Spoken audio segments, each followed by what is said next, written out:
Hello guys, good morning. So, biyahe tayo. Punta tayo sa isang Emirates ng UAE. Okay? Tinatawag nilang Sharjah. Okay? Bakit? Meron kaming medical campaign ngayon. Apart from my monthly visit sa mga business unit namin, since ako po yung in charge sa aming facility, ako yung bumibisita sa mga factory namin. So, alam nyo na, roles and responsibilities ng safety to ensure the workplace are safe. So, anyway, magkakandak kami ng medical campaign, but pertaining to eye lang po. Okay? Dalawa pong klase ang medical campaign namin. Meron po kami sa health campaign, meron din po kami sa eye campaign o eye test campaign. So, ngayon, bakit po natin kailangan ng medical campaign sa company? First of all, para malaman natin kung ano yung kondisyon ng kanilang health. So, sa atin kasi, okay lang, magastos kasi pag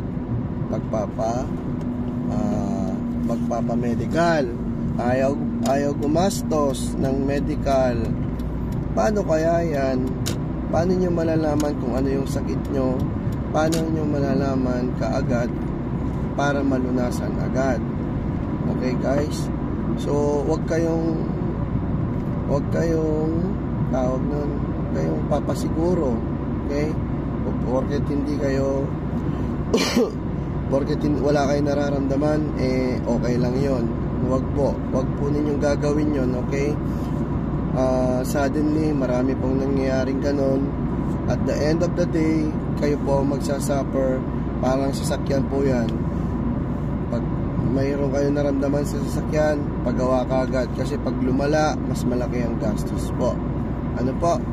So, ano yun guys? Itong medical campaign, you need to inform your management na mandatory po ito.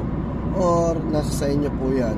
Pero para sa akin po, since dito sa bansa ng UAE, mandatory ang medical campaign every year sa mga workers, ginagawa po namin yon. So, it is a good practice as a safety practitioner to recommend a medical campaign to their employee. Okay? Kasi po, para malaman natin, malay natin, may sakit pala sa puso si ganito. Aba, di baka pag inatake sa taas ng scaffolding,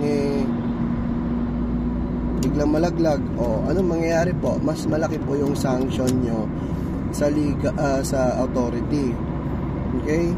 So, kawawa naman po din sila. Baka siguro meron silang iniinda, tapos hindi naman po pala nila kayang magpa-check up. Mas maganda po na idulog natin ito sa ating management. Baka sakali po meron silang contribution. Okay? Ipaliwanag po ninyo ano yung pros and cons ng medical campaign sa company. Well, benefit po yan. As per ni Bosch, meron tayo yung sinasabi nilang iceberg. Okay? Meron yung indirect cost at direct cost.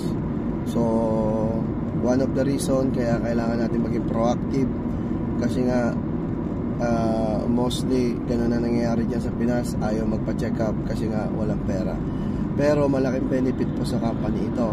Bakit po? Kasi po hindi kayo malalagasan ng tao. Ngayon po, kung may sakit si employee, nangyari sa site, bumagsak dahil sa sakit niya, heart attack, diabetes, at kung ano pa, matitigil po ang inyong construction kasi po magkakandak ng investigation ng police. So, kailangan po nilang i-stop yung activity nyo to conduct an investigation.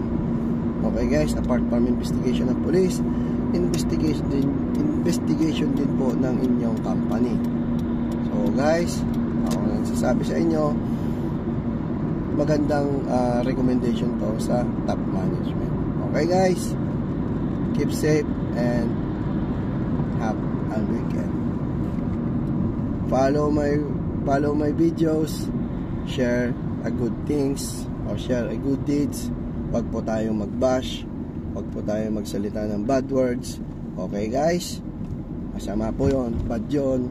Okay guys, bye.